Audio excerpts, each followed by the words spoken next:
네, 에너지과학의 생물학과 물리학 간의 불화에서부터 다시 읽어봅니다. 생물학자들은 유기체의 주변 환경의 극도로 작은 신호도 굉장히 민감하게 감지할 수 있음을 반복적으로 증명해왔다. 다양한 생존 목적을 위해서 많은 감각체계가 사용된다.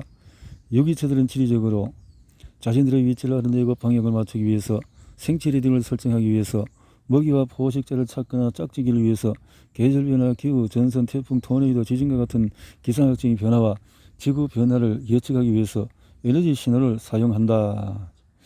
유기체의 모든 수준에서, 실상 모든 생체 시스템에서 에너지 민감성에 관한 극한 사례들이 발견되어 왔다. 이렇게 수십 년 동안 물리학은 이런 발견들과는 잘 어울리지 못하는 것으로 보였다.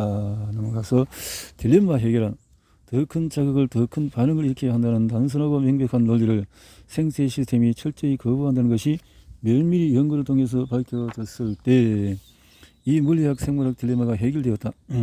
생체 시스템에서 극도로 약한 장도 강력한 효과를 일으킬 수 있고, 반면에 강한 장에는 거의 반응이 없거나 무반응일 수가 있다.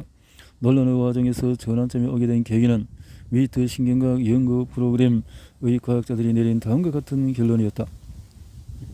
에디바인 대저 실험이 적절하게 디자인된 실험들에서 놀라운 범위의 생물학적인 상호작용을 보고해왔다.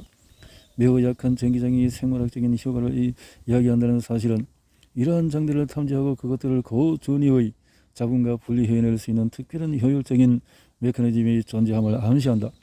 그 기본적인 메커니즘에는 감지 시스템에서 계속 그 수가 증가하는 요소들이 필연적으로 관여하는데, 이것들은 특정 방식으로 정렬되어 협동적인 조직체를 형성하고 있으며 비슷한 형태 및 수준의 에너지를 먼 거리까지 발현시키고 있다. 1977년 이 보고서는 생물학의 새로운 패러다임 등장을 얘기했고, 결국 전기 전자기장의 유익한 또는 유해한 효과에 대한 광범위한 연구와 임상적인 조사가 이루어졌다.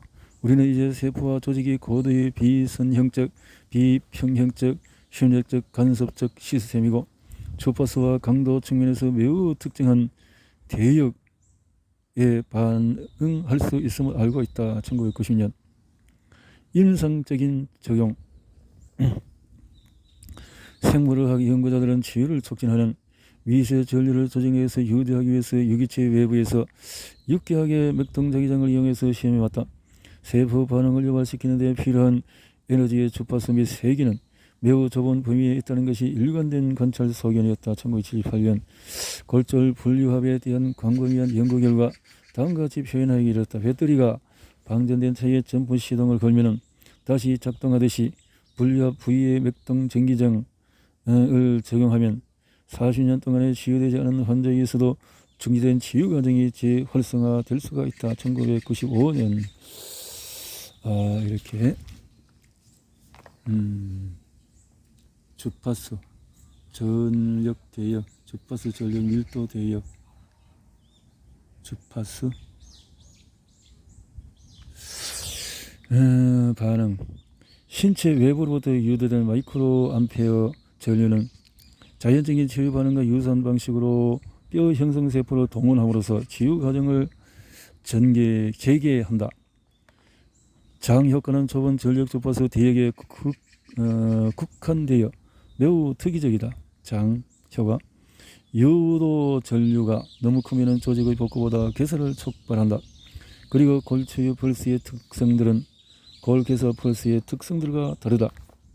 또한 15장에서는 치료사의 손에서 방출되는 저준위 에너지의 주파수 및 강도가 임상적으로 사용되는 맥동 전기장 장치에서 방출되는 신호와 유사함을 보여주었다.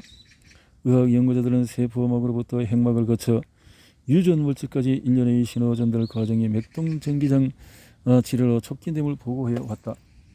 극성요법, 레이키 접촉요법, 침술과 많은 현존 치료법들은 아마도 동일한 신호 경로에 영향을 줄 것이다. 뒤에 제시되는 증거는 더 높은 주파수의 전자기 오염이 어떻게 동일한 경로에 부정적인 영향을 미치는지에 대해서 설명할 것이다. 메커니즘. 적은 신호들을 증폭하여 유의한 생리적 및 행동적인 영향을 만들어내는 데 관여하는 생물 물리학적인 메커니즘에 대해서 많은 것들이 밝혀지고 있다. 이 모든 정보는 자신들의 경험을 입증하고 설명하기를 바라는 에너지 치료사들과 관련이 있다. 생물학자들은 생체 분자가 격렬하면서도 무작위적인 열적 요동 상태로 존재하고 있음을 인정한다. 세포나 조직 및 기관은 그럼에도 불구하고 열 잡음에 방해받지 않고 정화하고 섬세한 작용과 반작용, 반응과 조정을 유지해야 한다. 생존을 위해서 생체 시스템은 민감성에 대해서 분명한 물리적인 한계를 해결하기 위해서 다양한 비책들을 개발해 왔다. 관련된 물리적인 메커니즘을 이해하는 데 있어서 특히 중요했던 것은 생체 시스템의 분자 센서가 실제 고도로 정렬된 분자 비율을 이루고 있음을 알아낸 것이다. 이것들은 감지 시스템에서 계속 그 수가 증가하는 요소들로서 특정한 방식으로 정렬되어서 협동적인 조직체를 형성하고 있으며 비슷한 형태 및 수준의 에너지를 먼 거리에서 발현시키고 있다고 앞서 인용문에서 언급되고 있다. 프렐리히와 다른 이들은 분자 비율의 물리학과 민감성에 대해서 자세하게 기술해 왔다. 프렐리히는 세포막의 인지질 분자 비율에 초점을 맞추었지만 생체 조직에는 다른 비율도 많다. 이들 모두는 정기적으로 극성화되어 있고 아마도 감지장치의 구성 요소들일 것이다. 세포막 인지질 분자의 배열, 결합조직의 콜라겐 배열, 잎에 있는 엽록소 분자의 배열, 신경의 수초, 근육의 수축성 정렬, 망막의 감각 종말의 배열, 신경 및 다른 세포들의 세포 골격을 구성하는 미세 소관 마이크로필라멘트 및 기타 첨유성 성분들의 배열, 냄새, 소리, 중력을 감지하는 감각기관의 선모도 포함. 일반적으로 유기체는 전자기 환경에서 미세한 속삭임에 반응할 준비가 되어 있다. 1995년 골단위 골세포 배열과 영국 체셔 조드 롤뱅크 천문대에 있는 것과 같은 전파 망원경 안테나의 위상 배열 사이에 흥미로운 유사점이 있음을 보여주었다. 전파 망원경 배열은 수천만 광년 떨어진 성운으로부터 오는 극도로 미약한 전자기 신호도 탐지할 수 있도록 생체 시스템의 결정성 배열,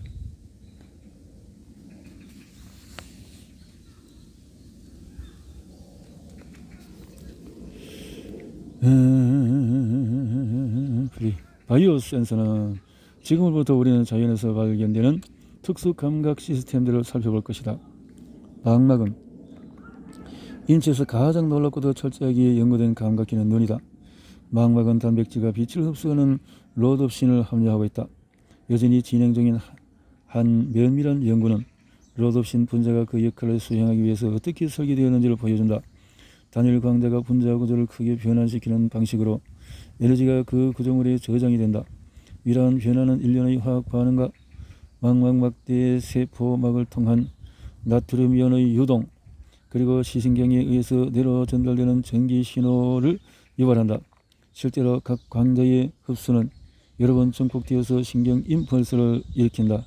1988년 다른 감각들 망막은 유기체가 주변 환경과 관련하여서 정확한 이미지와 인식을 구축할 수 있게 하는 감각 시스템 중의 하나일 뿐이다. 전통적인 오감에는 시각, 청각, 후각, 미각, 촉각이 있다. 그러나 전통적인 오감 외에도 다른 감각들이 있다는 것은 분명하다. 마치 1978년 32가지를 열거하고 있다. 예를 들어서 어떤 사람들은 전자기 스펙트럼의 마이크로파 영역에 있는 레이더를 들을 수 있다. 1975년 눈으로 우주 광선을 탐지하는 능력이 보고되고 있다. 이 감각체계들이 망막이 할 수 있는 것으로 보이는 것처럼 한 개의 에너지 양자에도 반응할 수 있는지에 대해서 논란이 있다. 1987년 자연의 전자기 에너지 스펙트럼 지자기는 대부분의 사람들이 깨닫고 있는 것보다도 훨씬 더 광범위하게 연구되고 있다. 지자기는 체프먼 바렐 1940년에 이 주제를 다루고 있는 약 10만 페이지의 인쇄물을 수집하고 검토하여 1000페이지짜리 책을 저술했다. 지자기 변이 지자기장이라고 불리는 지구의 자기장은 나침반 바늘이 북극을 향하도록 한다. 그러나 현지경으로 나침반을 자세히 살펴보면 바늘이 거의 가만히 있지 않고 다양한 리듬으로 앞뒤로 춤을 추고 있다는 것을 알게 될 것이다. 나침반 바늘의 진동은 유명한 런던의 시계 제작자 조지 그레임에 의해서 처음 관찰되었다. 1722년 1723년에 그레임은 프리트가에 있는 그의 집에서 나침반 편의 현상을 1000건 이상 관찰하였다. 1724년 그는 아주 작은 움직임도 감지할 수 있도록 정밀한 중심축과 미세한 눈금들이 있는 12인치 나침반 3개를 사용하여 하루 종일에서 다른 시간대의 편위를 관측했다. 그는 모든 바늘들이 다른 날에도 방향이 바뀔 뿐만 아니라 같은 날 다른 시간에도 변하며 이 차이는 하루에도 때로는 몇 시간 만에 0.5도에서 1도 전 정도로 변한다고 기술하였다. 이 결과들은 스웨덴 웁살라에 사는 셀시우스와 히어르트에 의해서 1740년 47년 동안에 확인이 되었다. 41년 3월 맑은 날에 히어르트는 북극광 오로라의 경이로움을 느끼면서 바늘이 수도에 걸쳐서 진동함을 관찰했다. 1800년 셀시우스와 그리엠은 나침반의 변화가 다른 장소에서 동시에 발생하는지 확인하기 위해 함께 작업을 했다. 1741년 런던의 자성바늘은 옵살라에서 거의 2도의 결함이 기록되었던 때와 같은 시각에 비정상적인 움직임을 보였다. 이렇게 했는데 조용하고 평온한 날에도 북쪽 방향의 변화는 여전히 있다. 지자기 리듬의 주파수는 순간에서 수백만 년 범위에서 걸쳐 있다. 심해 태적물을 시추하여 자성 광물을 연구한 결과 과거 400만 년에 걸친 리듬 변이가 관찰되었다. 1993년 1830년 후반에 폰 홈볼트는 가우스와 함께 괴팅겐 자기연합을 설립하여 자기 변이를 지속적으로 기록하는 관측 서두의 데이터를 축적하였다. 매년 특정 며칠에는 집중적인 조사가 이루어졌다. 그의 결과는 1836년 41년의 기간에 6개의 연례 보고서로 발간이 되었다. 1987년까지 전 세계에 약 150개의 자기 관측소가 있었다. 이곳에서는 변해랑 측정기를 이용하여 지속적으로 자기장을 방향을 모니터링하여 자기도로 기록한다. 광선 비비 나침반에 부착된 거울에서 반사되면 하루에 한 번 회전하는 드럼에 붙어있는 인화지에 찍히게 된다. 기록된 자료들은 도표로 만들어서 세계 데이터 센터로 보내지고 전 세계 도서관에 배포되는 영감으로 출판이 된다. 지자기 리듬에 죽이는 전자기 스펙트럼 극저주파 범위 안에서 일부는 날마다 일어나고 일부는 더 느리고 또 다른 것보다도 꽤 빠르다. 후자는 여기 지자기 미세 맥동이라고 불린다. 이것들은 슈만 공전이라고 알려진 독특한 지구 물리학적인 메커니즘에 의해서 일어난다. 그 밖 그 지구 외의 원천은 슈만 공전과 초저주파 공전 외에도 지구 표면은 X선과 우주 광선 등 다양한 지구 밖 전자기 신호에 노출되어 있다. 폴란드 1984 저서는 이 주제에 관한 좋은 정보를 제공한다.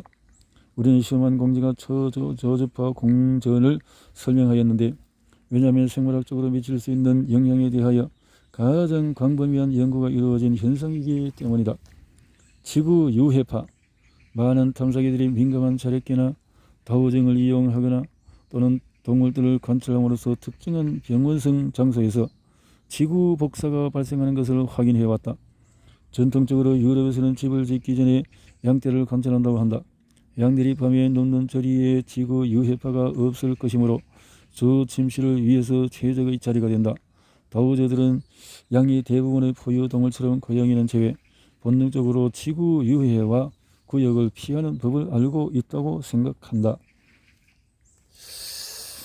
어떤 과학자들은 지구 유해파와 다우징에 대해서 매우 회의적이다. 그러나 유럽과 미국의 일부 의사들은 이것들을 매우 진지하게 받아들였다. 저자는 지방 수도국의 국장이 수맥용 막대기를 사용하여 성공적으로 지하 수간을 찾는 것을 보고 다우징에 관해서 확신이 들었다. 샘이나 간에서처럼 지하의 유체 흐름은 지구 또는 대기의 자연적인 자기장, 기타 방사선을 왜곡시키는 것으로 생각된다. 물 및 또는 전류가 서로 다른 깊이에서 흐르고 교차하는 곳에서 유익하거나 유해한 간섭 패턴이 일어날 수가 있다. 현대적인 조사는 1922년 독일 필스버부르크에서 비정상적으로 높은 암 사망률에 대한 연구로 시작이 되었다. 건강기록과 도저히 의한 지도화된 지구 유해파 선들을 비교했다. 지구 유해파 구역과 암 사망 사이에는 100% 상관관계가 있었다. 1985년 독일과 오스트리아의 크고 작은 마을에서도 연구가 반복되었는데 항상 같은 결과인 100% 상관관계를 보였다. 따라서 지구 유해파는 독일에서 널리 인지되었고 독일에서는 개인 가정의 건강기록을 꾸준히 해오고 있다. 1998년 어떤 의사들은 암 환자에서 지구 유해파의 징후를 확인하고 치료에 필수적인 정보를 갖고 있다. 잠자리를 지구 유해파 구역 위에 두지 않는 것이 중요하다. 그런 구역에서 자는 것은 신체의 에너지 소통 체계에 영향을 주고 면역 체계를 손상시키며 심각한 질병에 취약해지게 만들 수가 있다. 1896년 영국 더리치 보건협회에서는 많은 사례를 기록해오고 있으며 지구 유해파를 평가하고 예방하는 방법에 대해서 출간했다. 곧 2013년 침대에 뜨는 의자를 몇 피트 이동시키는 것만으로도 확실히 해로움을 없앨 수 있으며 때로는 건강의 혜택을 크게 얻을 수 있는 것 같아. 유해파